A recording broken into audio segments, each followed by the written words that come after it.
सरदार शहर में कच्चा बस स्टैंड कम्मा गेस्ट हाउस में गुरुवार को डॉक्टर भीमराव अंबेडकर की जयंती पर न्याय सप्ताह समारोह का आयोजन किया गया। चूरू जिला प्रमुख वंदना आर्य की अध्यक्षता में मुख्य अतिथि चूरू सांसद राहुल कसवा कार्यक्रम का शुभारंभ किया। इस दौरान उन्होंने कहा कि बाबा साहेब ने उस समय शिक्षा के क्षेत्र में अलग जगाकर आमजन को जागरूक करने का काम किया था। बाबा साहेब के बताए हुए रास्तों पर चलने की जरूरत है। सांसद ने गहलोत सरकार पर हमला बोलते हुए कहा कि यह चुनाव के आखिरी साल है, लेकिन प्रदेश की सरकार ने किसान, मजदूर, युवा वर्ग के लिए कुछ नहीं किया, इसलिए प्रदेश भाजपा की सरकार बड़े अंतर से जीतेगी। मुख्य वक्ता एडवोकेट शिवचंद साहू ने कहा कि शहर में बाबा साहेब की प्रतिमा लगाई जाएगी, जिसके लिए हम सब मिलकर एक स्थान तय करके मूर्ति स्थापना करेंगे।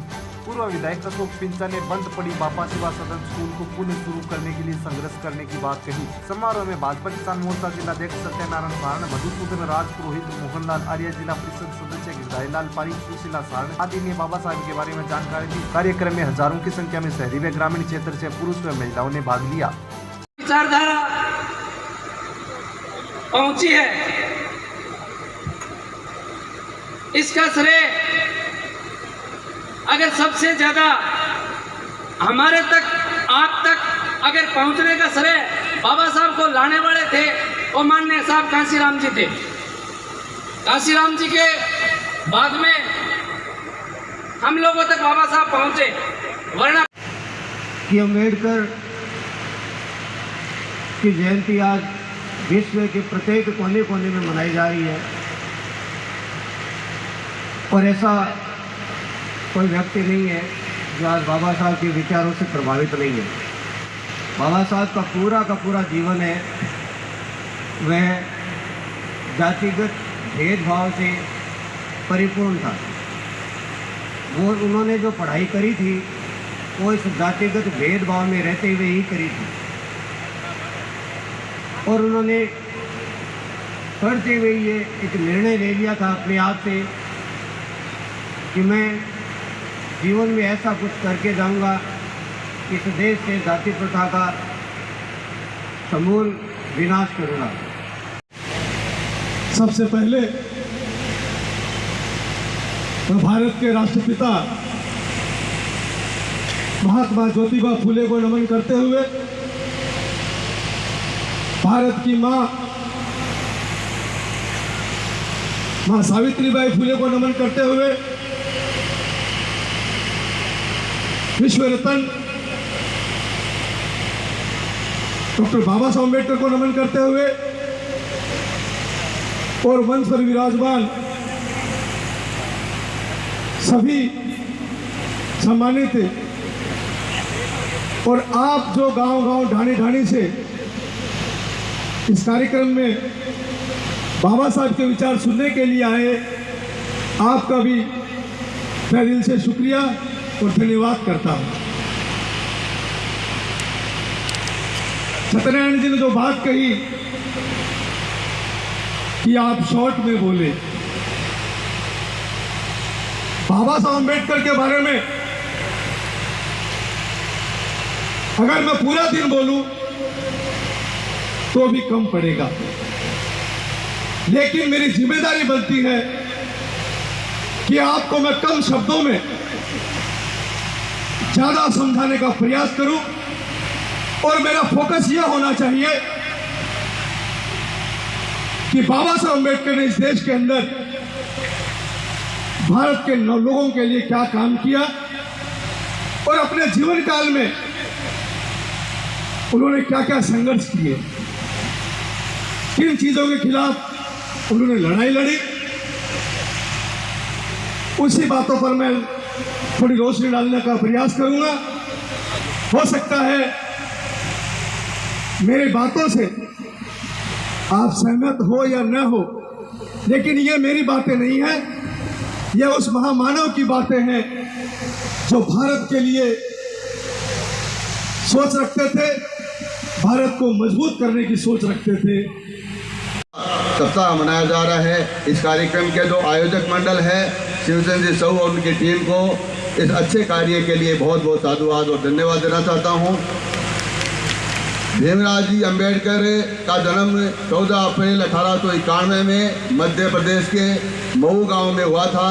एक सामान्य परिवार में उनका जन्म हुआ था और सामान्य परिवार में भी जन्म लेकर के विपरीत परिस्थितियों में, अभाव की परिस्थितियों में उन्होंने अपना कदम आगे बढ़ा के अच्छी शिक्षा ग्रहण करी और शिक्षा ग्रहण करके उन्होंने संविधान का निर्माण करने में बहुत बड़ी महत्वपूर्ण भूमिका निभाई और उन्होंने संविधान में हम सब लोगों के लिए एक व्यवस्था करी कि जातिगत विचारधारा से उठ कर काम करना है और बिना किसी भेदभाव के, बिना किसी छुआछूत के सब लोगों को आगे बढ़ कर के काम करना है, इस भारत को महान बनाना है। ये उनके विचार थे। इसमें उस समय इनसे बुद्धिमान कोई था नहीं। ये संविधान बनाने का काम उनको इसलिए दिया गया कि पहले ये विचार हुआ कि इंग्लैंड के कोई गहरी कोई बुद्धिजीवी हो, उनको बनाने के लिए, संविधान बनाने के लिए बुलावा दिया जा रहा था। लेकिन गांधी जी ने कहा नहीं, हमारे हिंदुस्तान में एक ऐसा बुद्धिजीवी डॉक्टर अम्बेडकर बैठा है, ये संविधान उनसे बनाएंगे। बाबा साहब ने भी ये बात स्वीकार ली। बाबा साहब ने देखा कि तेरे को सदस्य बनाएंगे तो क्यों ने मेरे दलित समाज को इसमें कुछ दिला दूंगा। लेकिन उनको सारा ही सब कुछ उनको बना दिया। तो उन्होंने सर्व समाज की बात सोची और ये संविधान बना के आपको दिया, जिसके अंतर्गत हम चल रहे हैं। इसमें ज़्यादा कोई मोटी बात नहीं। उन्होंने 3 मंत्र दिए थे और पूरे देश के लिए दिए थे। उसको चाहे समाज में डाल लो और चाहे पूरे देश के लिए डाल लो। शिक्षित बनो, शिक्षित बनो। देशवासियों का अगर शिक्षा आप में नहीं होगी तो आप अन्य देशों से पिछड़ जाओगे। ये दलित समाज को कहा कि आप शिक्षित नहीं बनोगे तो आप पीछे रह जाओगे। फिर उन्होंने कहा संघर्ष करो, शिक्षित बनो, संगठित रहो। कि देशवासियों, हिंदू हो चाहे मुसलमान हो, चाहे जाट हो चाहे मेघवाल हो, सब संगठित होके रहो। और तीसरा उनका मंत्र था जिसमें पूरा सार है कि संघर्ष करो। 36 कौम के लोग हमारे बीच में पधारे हैं। मेरे साधारण से संदेश पर आप लोग जो है यहाँ तक आए और वो भी ऐसे समय में आए जब किसानों की फसल जो है निकलने का समय है। किसान के खेत में, खलियान में सारा अनाज जो पड़ा है, किसान के सामने ऐसी विकट समस्या आ गई कि मौसम हमेशा करवट लेता है। उनकी फसल आज नहीं भीग जाए, तूफान से उड़ नहीं जाए, ऐसे अपने खेत को खुला छोड़कर आप हमारे बीच में पधारे हैं। मैं आप सबका जो है हार्दिक रूप से अभिनंदन और स्वागत करता हूं। मानता हूं कि आप आए हो, यही टीम शिवचंद्र साहू है जो बाबा साहब अम्बेडकर के सपनों को पूरा करने के लिए आगे बढ़ेगी। मैं आज बाबा साहब का जयंती का अवसर है। इस अवसर पर सबसे पहले बाबा साहब को नमन करता हूं, श्रद्धा सुमन अर्पित करता हूं कि आपने जो संविधान बनाया, हमारे जीने का जो तौर तरीका बनाया, हमारे प्रशासन की एक व्यवस्था बनाई, ये ऋण सदियों तक हमारे पर रहेगा। और बाबा साहब अम्बेडकर एक अच्छे वकील थे, बहुत सारी डिग्रियों वाले थे। वकील होने के नाते मुझे हमेशा जो है बाबा साहब अम्बेडकर से लगाव रहा। उनका साहित्य पढ़ा, उनका बनाया हुआ संविधान पढ़ा, तो मुझे लगा कि ये तो बहुमुखी प्रतिभा के धनी थे। तो संगठित हम होंगे नहीं तो हमारी मांगे पूरी होगी नहीं। मैं आपको कुछ उदाहरण देना चाहता हूँ। हमारे सामने फसल बीमा योजना की बातें बहुत सारी होती हैं। ये फसल बीमा में एमपी साहब भी कहते हैं कि ये फसल बीमा जो है ये सैटेलाइट के आधार पर तय होती है, इसलिए क्रॉप कटिंग नहीं होने की वजह से मुआवजा कम मिलता है। ये दोष किसका है? ये उस व्यवस्था का दोष है। एक उद्योगपति की फैक्ट्री में आग लगेगी, उसको मुआवजा मिलेगा। एक उद्योग धंधे वाले के संस्थान में आग लगेगी, मुआवजा मिलेगा। लेकिन उसके मुआवजे के लिए वो आपकी सैटेलाइट से सर्वे नहीं होगा, उसका तो आएगा सर्वेलियर मौके पर कर लेगा। हमारे वाले किसान के लिए कह रहे हैं सैटेलाइट से करो, इसलिए आप संगठित नहीं होगे, आपका मुआवजा नहीं मिलेगा। वो सैटेलाइट से जाएगी ना, वो सैटेलाइट तो केवल फसल बताएगी कि यहाँ पर हरियाली है, वो ये नहीं बताएगी कि सरसों के उस दाना कितना है, उस चने की गेगरी में कितना दाना है, उसको सम्मान दिलाना है। तो सरदार शहर में भी बाबा साहब की मूर्ति स्थापित होनी चाहिए। और बाबा साहब की मूर्ति स्थापित जब होगी जब ये सारे लोग जो है आप एक आवाज से कहोगे कि मूर्ति होनी चाहिए। ये कब तक मांग करते रहेंगे, ये पिछड़े लोग कब तक घूमते रहेंगे। इसलिए मैं कहना चाहता हूं, आने वाला 14 अप्रैल को बाबा साहब की सरदार शहर में किसी सार्वजनिक स्थल पर एक मूर्ति भी स्थापित की जाए और इस मूर्ति के लिए संघर्ष मैं करूंगा। टीम शिवचंद्र सहू करेगी। अगला 14 अप्रैल का जो उत्सव आएगा, जयंती आएगी, हम बाबा साहब की मूर्ति के उस छाया में मनाएंगे। इसलिए मैं आह्वान करता हूं 36 कौम के लोगों को और उन लोगों को जो किसी वजह से लोगों के पीछे जा रहे हैं, संघर्ष की बात नहीं करें, वो भी संघर्ष करें, एक हों और सिद्धांतों की लड़ाई लड़े। बाबा साहब के इस मूर्ति स्थापित में हमारा सहयोग दें ताकि प्रशासन पर हो अगले अवसर में 14 अप्रैल को हम ये शुभारंभ कर सकें। उपलक्ष्य में जो उनकी जन्मदिवस 14 तारीख को है, लेकिन भारतीय जनता पार्टी पूरे हिंदुस्तान में न्याय सप्ताह के रूप में इस आयोजन को करने जा रही है। पिछली 6 तारीख से लगाकर 14 तारीख तक पूरे हिंदुस्तान में माननीय बाबा साहब भीमराव अंबेडकर की जयंती पर जन्मदिवस पर पूरे हिंदुस्तान में न्याय सप्ताह के रूप में मनाने जा रही है। माननीय अंबेडकर साहब ने जो भी देश को दिया, प्रजातंत्र लोकतंत्र दिया, वोट का अधिकार दिया, ये सब बात आप लोग पूर्व वक्ताओं से सुन चुके हैं। अभी मोहन जी आर्य ने सरदार शहर के विषय में जो बात कही, तो उस विषय में मैं थोड़ा सा आप लोगों का ध्यान आकर्षित करना चाहता हूँ कि पढ़ने के लिए कोई छात्रावास नहीं है। तो मोहन जी आपको भी ध्यान है, यहाँ बहुत बड़ी संस्था थी बापा सेवा सदन, और पूरे राजस्थान में एकमात्र सरदार शहर में बापा सेवा सदन नाम की संस्था थी। समाज कल्याण विभाग से 90% ऐड उस संस्था में आया करता था और मोहनलाल जी जैन उस विद्यालय को संभालते थे। क्योंकि वो वृद्ध हो गए, यहाँ से चले गए, तो उसमें आपके सब लोग, बाकी आप लोगों के प्रतिनिधि थे, आप उसको संभाल नहीं पाए, इसलिए सरदार शहर की हालात हुई। अब भी वो संस्था है, आज भी है। कुछ जमीन उस संस्था की अभी जो कन्या महाविद्यालय बनने जा रहा है उसमें दी गई है। यहाँ कुछ उस एरिया के लोग भी बैठे हैं या कुछ पुराने लोग हैं उस संस्था में पढ़े हुए हो सकते हैं। तो ऐसी संस्था पूरे राजस्थान में नहीं थी, लेकिन आपके बाकी कार्यकारिणी आप लोगों की थी, आप उसको संभाल नहीं पाए, इसलिए सरदार शहर की दुर्दशा हुई। वरना सरदार शहर की एकमात्र पूरे राजस्थान में एक स्कूल थी। तो ये जो छात्रावास का जो आप मनाने की बात कर रहे हो, ये बहुत अच्छी बात है। समाज के वंचित लोगों के लिए, या जो आज के परिप्रेक्ष्य में ज़्यादा धन वे नहीं कर सकते, उनके लिए पढ़ाई के साधन के अलावा रहने की आवश्यकता भी पड़ती है। तो अगर आप आगे होकर, क्योंकि जो जिस समाज के लिए जो छात्रावास बनाया जाएगा, संचालित किया जाएगा, उसमें ज़्यादातर लोग आपके लोग होंगे, हम तो सहयोग कर सकते हैं।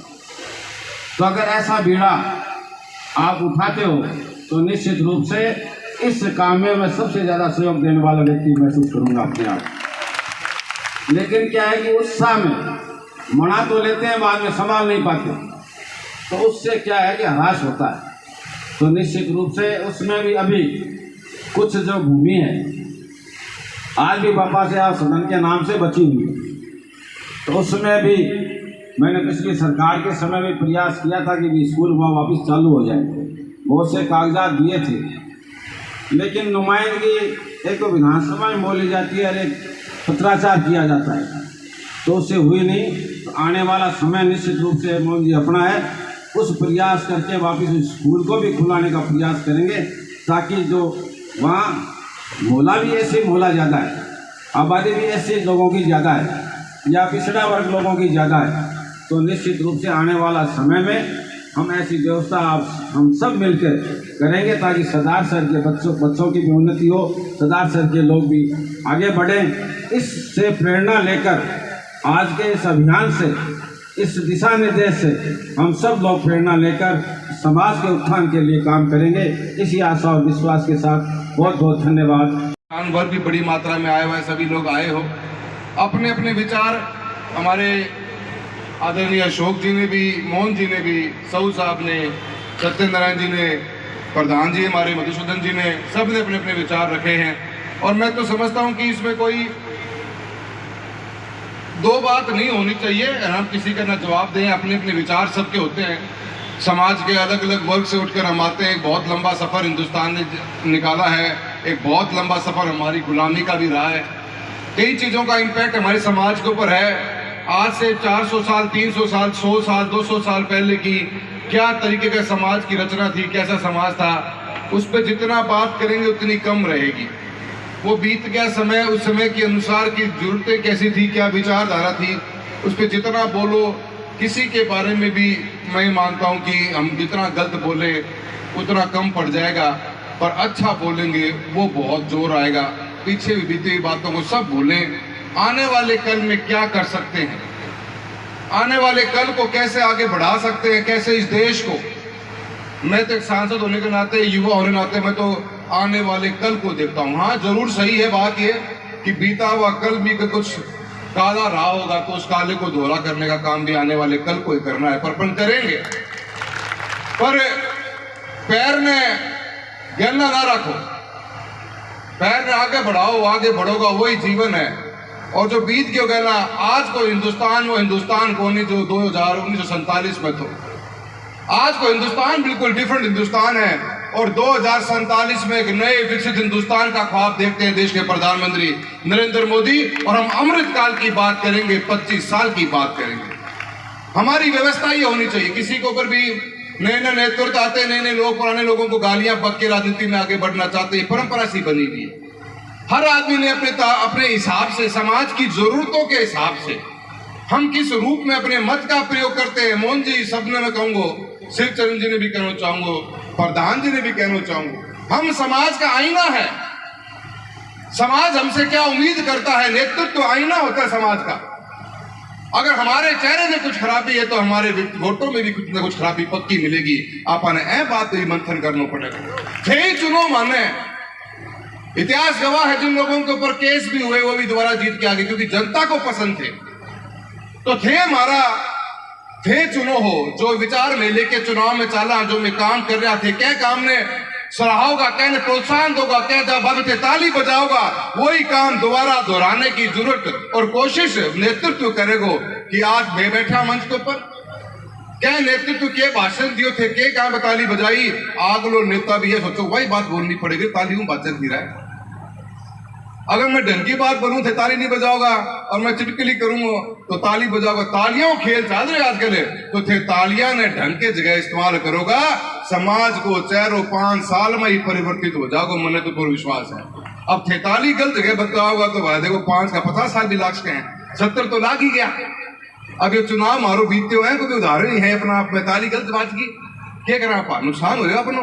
तो आपने ऐ को भी ध्यान रखना बहुत जरूरी है।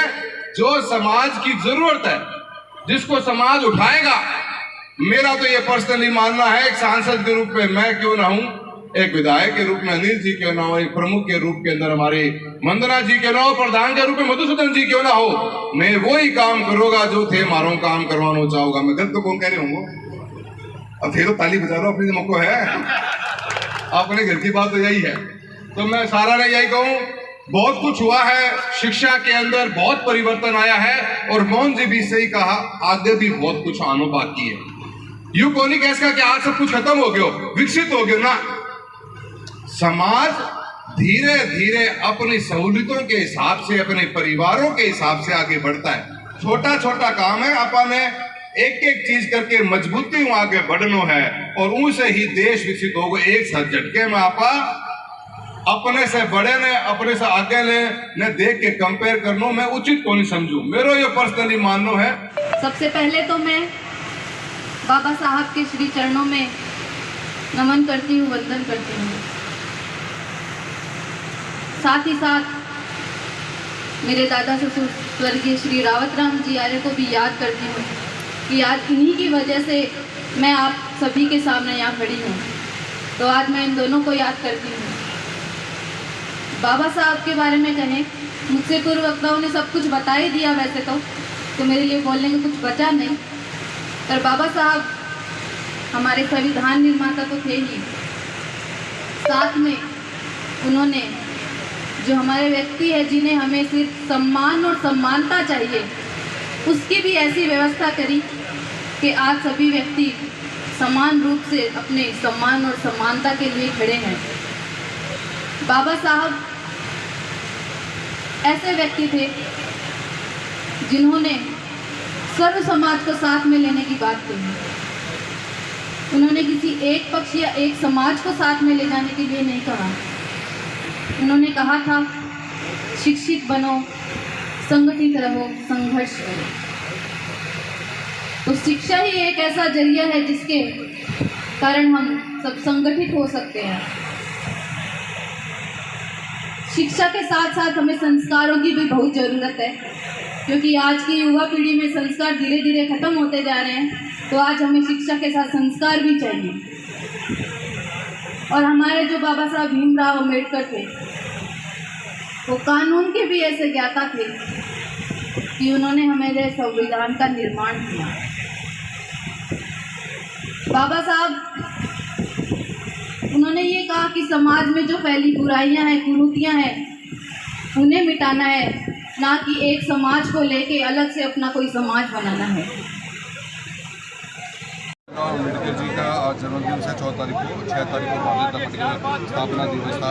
एक न्याय समता रूप में जो सेलिब्रेट कर रहे हैं, आम युवा तक और आम लोगों तक पहुंच रहे हैं कि किस तरह बाबा साहब की जो शिक्षा थी, जो शैली थी, जो विचारधारा के ऊपर देश के निर्माण की बात की थी, उसमें हम कितना आगे बढ़ पाए हैं और हम अपने जिले के अंदर इसको कैसे आगे बढ़ा सकते हैं। इसी मंथन के साथ में अलग अनेक प्रोग्राम किए जा रहे हैं जिले के अलग अलग कोनों में। उसी के तहत आज हम यहाँ पे आए। शिक्षण साहू साहब ने, शोभी सब ने बढ़िया प्रोग्राम किया है और काफ़ी 36 कौम के सब लोग आए हैं। उसी के तहत आज एक प्रोग्राम है और उनकी विचारधारा को गांव-गांव तक पहुँचाएं। देश के प्रधानमंत्री जी का भी मानना है, उसी के ऊपर हमारी सोच है, उसी के ऊपर नहीं। ये स्कीम जो RDSS की स्कीम है, रिवाइज डिस्ट्रीब्यूशन सेक्टर स्कीम है, भारत सरकार के बिजली विभाग की स्कीम है, जिसको राजस्थान सरकार ने बहुत लेट चालू किया। 9,500 करोड़ का प्रावधान राजस्थान गवर्नमेंट को 2021 में दिया गया था। 22 के अंदर एक जिला की इलेक्ट्रिसिटी कमेटी बनाने का गठन की बात थी, जिसका एक सांसद अध्यक्ष है। वो प्रोग्राम राजस्थान में 1.5 साल बाद शुरू हुआ। हमारे 245 करोड़ के लगभग के काम सेशन हुए इस योजना के तहत, जो सरदार शहर तहसील को बहुत फ़ायदेमंद देंगे। इसमें नए फीडर बनेंगे, फीडरों को हम सेपरेट करेंगे। फीडर में बैंकर लोड है, कहीं कुओं में कनेक्शन नहीं आ पा रहा, लोड बहुत कम जा रहा है, तो नए फीडर को सेपरेट करना, नया GSS 2 बनाने की बात चल रही है। साथ ही साथ में हमने राजस्थान सरकार से भी निवेदन किया है, भारत सरकार ने इन प्रिंसिपल हाँ भर दी है कि RDSS स्कीम के तहत जो सरकार, जो राजस्थान के चूरू जिले के अंदर ढाणियाँ वंचित हैं बिजली के कनेक्शन से, उनको भी हम जोड़ेंगे। आप प्रस्ताव बना के भेजें। हमने कलेक्टर महोदय के मार्फत से प्रस्ताव कलेक्ट कर लिया है। 32,000 ढाणियाँ वंचित हैं आज भी।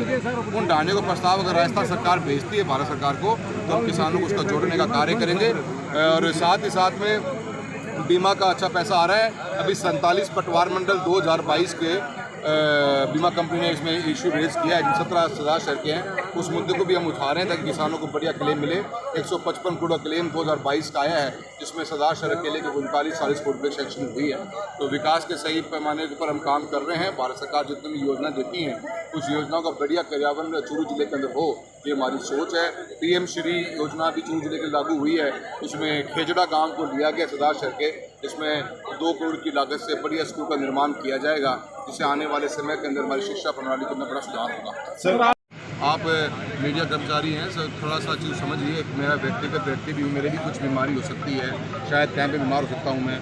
4.5 साल में अनेकों प्रोग्राम किया, कभी भी आपने वो बात नहीं उठाई। और मैं आपसे निवेदन करना चाहूँगा, चुनाव समय पर है, ये समय उन बातों को देखने का है जिसपे 5 साल सरकार भ्रष्ट रही।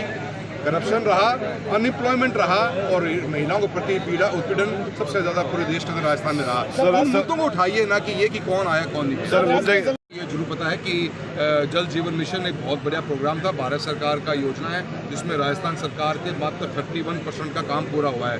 2024 तक के काम को पूरा करना था, हम 2023 में खड़े हैं। राजस्थान हिंदुस्तान में सबसे लास्ट में चल रहा है। राजस्थान सरकार के ना पास पैसा था, न सोच थी, न मंशा थी काम करने की। 30 साल से आप जिले का प्रतिनिधित्व कर रहे हैं। सरदार सर की सबसे बड़ी समस्या है तो रेल की समस्या है। वो रेल की समस्या नहीं है, डिमांड। आप बहुत समझदार हैं। जो काम हम कर सकते हैं उन काम को हम करने की कोशिश करते हैं। राजस्थान के अंदर बीते हुए 15 सालों में एक नया ट्रैक का निर्माण नहीं हुआ है, क्योंकि रेलवेज पैसा मार्केट से लेके आती है। जब सर्वे करवाती है तो रिटर्न ऑन इन्वेस्टमेंट नेगेटिव आता है। हमारा हनुमानगढ़ से सरदार शहर का हमने ट्रैक की डिमांड कर रखी है। हमने उसको छोड़कर एक सर्वे कराया सरदार शहर से नौहर का, हमने उसको छोड़कर एक सर्वे करवाया राजगढ़, तारनगर, सरदार शहर, जगतसिंहपुर बॉर्डर के ऊपर। हमने फतेहपुर से रतनगढ़ का भी सर्वे करवा लिया ताकि ये रूट कामयाब हो जाए। 6 सर्वे करवा लिए, 6 की रिपोर्ट नेगेटिव आती है। नेगेटिव का मतलब ये है कि जो इन्वेस्टमेंट करेंगे उसके ऊपर -11% घर से देना पड़ेगा। राजस्थान के अंदर नए ट्रैक नहीं बिछ पा रहे क्योंकि हमारे पास में फ्रेट का भाड़ा नहीं है, माल भाड़ा हमारे पास नहीं है। इसी को लेकर मैंने 50 बार बात उठाई है। जो चीज़ मेरे हाथ में हो या मेरे स्टेट में और कहीं हो रही हो तो एक सांसद के रूप में आप जिम्मेदारी दे सकते हो। आप इसको मेरे पर जिम्मेदारी मत डालिए। अगर भारत सरकार कोई प्रोग्राम बनाएगी, क्योंकि सरदार शहर से हनुमानगढ़ का ट्रैक की कॉस्ट है 3,500 करोड़ रुपये, 10 से 12 करोड़ रुपये प्रति किलोमीटर खर्चा आता है। हम एक तरफ अभी भाई साहब अभी पीने की पानी की बात कर रहे थे, तो ये इशू सरकारों को देखना है। गवर्नमेंट ऑफ इंडिया ने एक प्रोग्राम ये भी बनाया है कि स्टेट गवर्नमेंट अगर लैंड का पार्ट ले ले तो भारत सरकार ट्रैक बना देगी। हरियाणा गवर्नमेंट ने शुरू कर दिया है। अगर राजस्थान गवर्नमेंट ऐसा कुछ करती है तो उसको आगे परस्यू करेंगे। सर लेकर 700 किलोमीटर का ट्रैक एक साथ इलेक्ट्रीफाई हो रहा है। हम 21 ट्रेन चला चुके हैं। अब हमने कल ही 72 करोड़ रुपये सैंक्शंस कराए हैं नए स्टेशन के जीर्णोद्धार करने के लिए, जहाँ चूरू, सादुलपुर, राजगढ़, सादुलपुर, चूरू, रतनगढ़, सुजानगढ़ और गोगामेडी, मेरे 5 स्टेशन हैं। 5 जीर्णोद्धार कर रहे हैं। नई ट्रेन चल रही हैं, नए एस्केलेटर्स, नया सिस्टम चला रहे हैं। बहुत बढ़िया विकास हुआ है। यस, ये एक डिमांड जरूर है। हमने मंत्री महोदय से बात करी है कि सरदार शहर को मद्देनजर रखते हुए या चूरू जिले को या राजस्थान को देखते हुए 75 साल की आज़ादी के बाद में हर तहसील हेडक्वार्टर को आप जोड़िए। नोखा सीकर हमारा इतनी बड़ी डिमांड है। सालासर बालाजी का मंदिर भी है, पर प्रॉब्लम वही आती है कि इसकी फंडिंग का व्यवस्था कहाँ से की जाए, वो एक इशू है। वो जल्दी मैं उम्मीद करता हूँ सॉल्व करूँगा। आपके मार्फत से भी मैं मेरे युवा साथियों से भी कहना चाहता हूँ कि आप के लिए जब भी हो आप अपनी एक संस्था, अपना एक टीम बना लीजिए। मैं आपको लेकर प्रतिनिधिमंडल को मंत्री महोदय से मुलाकात करवा दूंगा। आपकी जो भी बात आप भी रखिए, मैंने भी एक सही प्लेटफॉर्म बात रखी है। आज ये चीज़ ऐसी नहीं है कि पड़ोस के डिस्ट्रिक्ट में हो रही हो, अपने नहीं हो रही हो, तब तो आप मुझे इल्जाम दे सकते हो। नहीं, रेल का मुद्दा 1 किलोमीटर भी रेल का मुद्दा बहुत पुराना है सर, 30 साल से। पूरे राजस्थान में पिछले 15 साल के अंदर 1 किलोमीटर का भी नया ट्रैक नहीं बिछा। ब्रॉड गेज कन्वर्जन हुआ तो राजस्थान के चूरू में नंबर 1 पे हुआ। इलेक्ट्रिफिकेशन हुआ तो एक साथ 700 करोड़ रुपये का टेंडर हमारा अकेले का है, पूरे राजस्थान कहीं पे भी नहीं है। हम हर चीज़ में काम करने की कोशिश कर रहे हैं जहाँ पे हमारे पास उपलब्धता है। कोई चीज़ गवर्नमेंट की स्कीम ही नहीं हो तो मैं उसमें क्या कर सकता हूँ। देखिए, राजस्थान सरकार, आप सुन लीजिए, हमारा काम है प्रधानमंत्री ग्रामीण सड़क योजना, एक गांव में एक सड़क देने का। गांव में और सड़कों की भी डिमांड है, वो मुख्यमंत्री ग्रामीण सड़क योजना मिसिंग लिंक के नाम पे चलती है। भारत सरकार का ऐसा कोई प्रावधान नहीं। बनी हुई रोड को चौड़ी करने का काम चल रहा है, उसमें मैंने सरदार शहर की 6 रोड दी हैं। नई रोड का भी डिमांड नहीं है, ऐसा कोई पॉलिसी है, आएगी तो अवश्य जोड़ने का काम करेंगे। और भारतीय जनता पार्टी के प्रधानमंत्री का एक सपना है कि अम्बेडकर के सिद्धांतों को आगे से आगे बढ़ाया जाए। इसके लिए उन्होंने पूरे भारत में जो है कल का अवकाश भी किया है और इसको पूरे भारत में जो है सामाजिक समरसता के रूप में मनाई जा रही है, न्याय सप्ताह के रूप में मनाई जा रही है। इसलिए इसी श्रृंखला में 36 कौम के लोग जो है एक साथ बैठे विचार करें और हमारा सामंजस्य प्रेम स्नेह बढ़े। इसी उद्देश्य से अम्बेडकर के सिद्धांतों पर चलने के मार्गदर्शन के साथ हमने इसको मनाया। अम्बेडकर के 131वें जन्मदिन के अवसर पर न्याय सप्ताह मनाने का ऐलान किया है। तो पिछले 6 अप्रैल से लगातार चालू हो गया, 14 अप्रैल तक चलेगा। तो इस बाबा साहब भीमराव के अम्बेडकर के सिद्धांतों को आम व्यक्ति तक पहुंचाने का कार्य करने के लिए आज यहाँ समरसता दिवस के रूप में मनाया गया है। इस कि इस प्रेरणा को हम घर घर पहुंचाने का भारतीय जनता पार्टी के लोग काम करें। सूत्रों के हवाले से खबरें आ रही है क्या? कभी हमेशा ही मानते हो आप गेमों मंडी लिए, एक दिन कोई नया वक्तव्य आ जाता है, उस दिन आप ये कहने लगे तो भाजपा वापस एक हो गई। सीपीजों से मनते ही आप मीडिया कर्मी ने कह दिया वापस भाजपा एक हो गई। तो भाजपा हमेशा एक है, जो फूल है ना वो भाजपा है।